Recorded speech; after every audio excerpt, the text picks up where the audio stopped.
Bonjour à tous, dans cette vidéo, je vais vous montrer comment simuler la bascule T sur le logiciel Quartus 2. Donc, je vais commencer par faire un rappel sur le fonctionnement de cette bascule et ensuite on passera par la simulation sur le logiciel Quartus.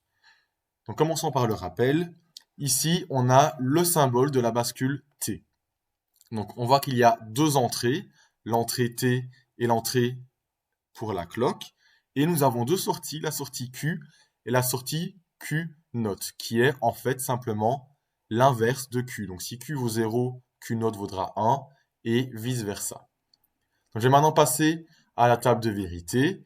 Et donc ici, on voit bien notre signal de la cloque et de T qui sont nos entrées. Et on va voir l'évolution de la sortie Q.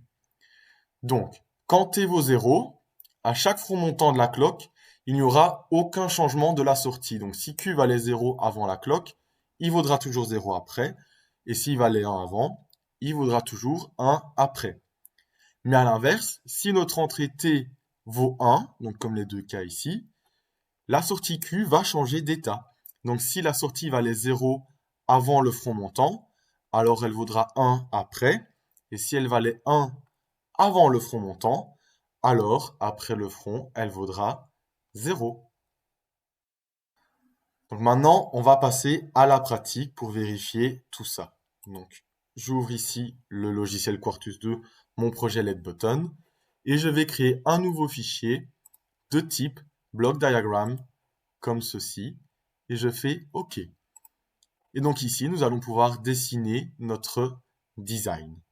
Et donc, on va commencer par cliquer sur le bouton Symbol Tool pour aller rechercher notre bascule T qui se trouve dans Primitive Storage.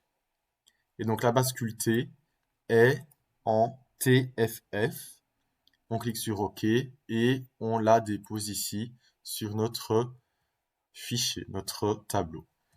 Et donc, si on zoome un petit peu, on peut voir qu'on a bien notre T et notre signal de la cloque. On a notre sortie Q, mais pas le Q note. Si on veut le Q note, on n'a qu'à rajouter à la suite de la sortie Q un bloc note pour avoir le Q note. Et on a notre set au-dessus et notre reset en dessous. On va ensuite ajouter nos signaux en entrée et nos signaux de sortie. Et donc, on retourne dans Symbol Tool. Et là, on va aller dans Pin. On va prendre les inputs, et on en a 4. Donc l'input du set, celui pour le signal T, celui de la cloque, et enfin le reset. Et nous allons également ajouter le signal pour la sortie dans Output, comme ceci. Et nous allons renommer toutes nos pins. Donc on aura tout d'abord notre pin du set. Ensuite, on a la pin pour l'entrée T, la pin de la cloque qu'on va nommer CLK, la pin du reset, et on va aussi changer le nom ici de notre sortie, on va mettre Q. On va ensuite relier les différents signaux au bloc, donc on va chercher ici le node Tool, et donc je maintiens ma souris pour relier les signaux au bloc de la bascule T. Et ensuite, il faut bien faire attention que pour le signal du set et du reset, il y a un petit rond. Le petit rond qui signifie note. Donc, qu'est-ce que ça veut dire? Si le signal ici du set envoie un 0, le note va transformer le 0 en 1, et donc ici, la bascule recevra un 1. À l'inverse, si le signal envoie 1, le note va transformer le 1 en 0, et donc la bascule recevra un 0. Donc maintenant, ce qu'on va faire, c'est sauvegarder ce fichier, le mettre en top level de l'entité, et puis compiler. Et après la compilation, on va faire la simulation. Donc, on va tout d'abord sauvegarder ici. On va l'appeler par exemple tflip flop. On appuie sur enregistrer. On va dans Files. On va mettre ce fichier en top level de l'entité. Et donc ici, il apparaît bien là. On clique ensuite sur Start Compilation pour voir s'il y a des erreurs. Donc à gauche, on peut voir l'état d'avancement de la compilation. En dessous, s'il y a des erreurs, elles seront affichées en rouge. Et donc, a priori, pour l'instant, il ne devrait pas y avoir d'erreur. Effectivement, il n'y a pas d'erreur sur notre schéma ici. Donc, on peut passer à la simulation. Et donc, pour ce faire, on va dans File, New, et là, on va ouvrir un fichier de type University Program VWF. On clique sur OK, et là, on va faire notre simulation. Et donc, la première chose à faire, c'est de mettre ici nos différents signaux. Donc, pour ce faire, on va dans Edit, on clique sur Insert, Insert Node or Bus. Ensuite, on clique sur Node Finder. On va dans List. Et donc là, on retrouve bien nos 5 signaux. Donc, on avait 4 inputs et une sortie, donc le output. Et on va tous les ajouter. On clique ensuite sur OK. À nouveau sur OK. Et là, on retrouve bien nos 5 signaux.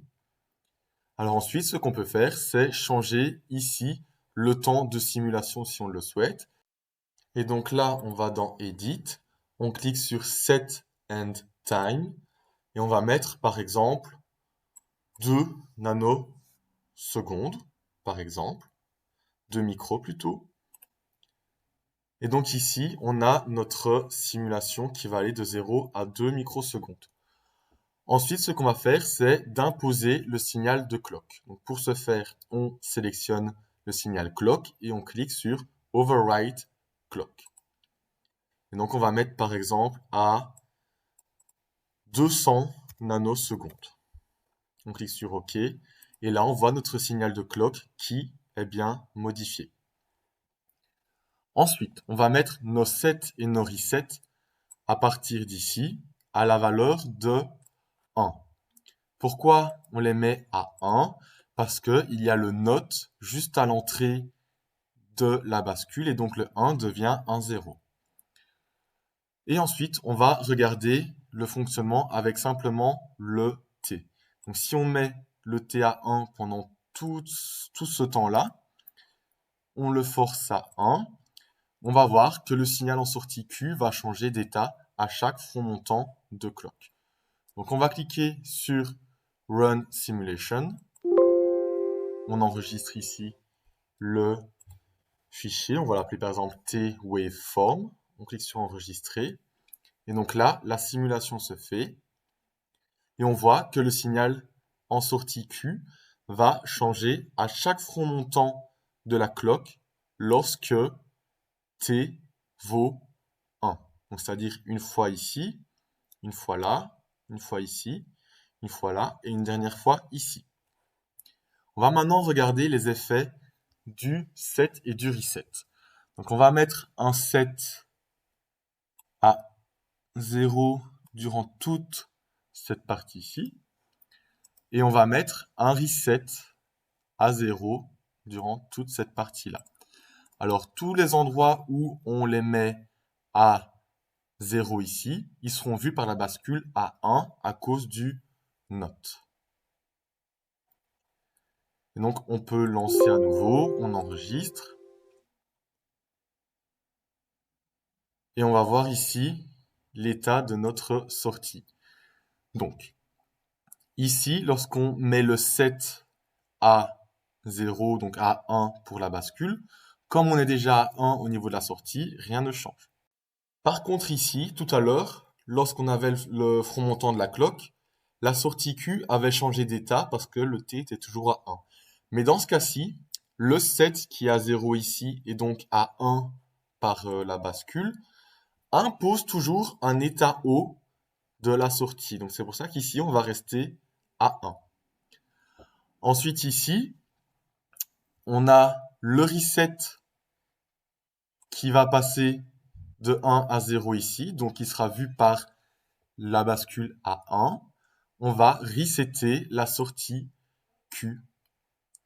Et donc elle va être resettée jusqu'à cet endroit-ci, où le set et le reset valent tous les deux 1 et donc sont vus à 0 par la bascule, et qu'on a le t qui vaut 1 et un front montant de la clock. Donc le set et le reset Il n'y a pas besoin d'avoir de front montant de la cloque. Cela se fait à chaque instant. Mais pour le T, il faut un front montant au niveau de la cloque.